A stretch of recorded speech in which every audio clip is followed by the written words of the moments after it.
আসসালামু আলাইকুম। আমি দুপুরে নাড়ু বানানোর জন্য প্রস্তুতি নিলাম।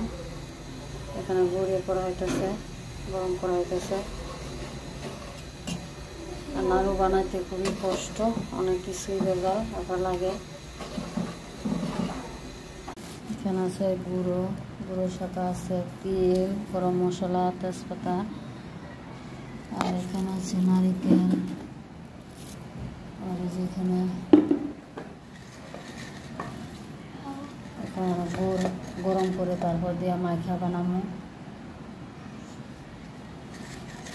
আর এদিকে আমার মেয়ে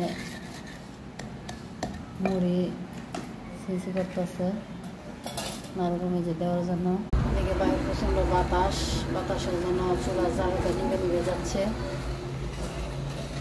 আরও কার কার পছন্দ, আমার কাছে নাড়ু খুবই ভালো লাগে। আর নাড়ু অনেক দিন ধরে খায় না, আজকে বানায় খামো।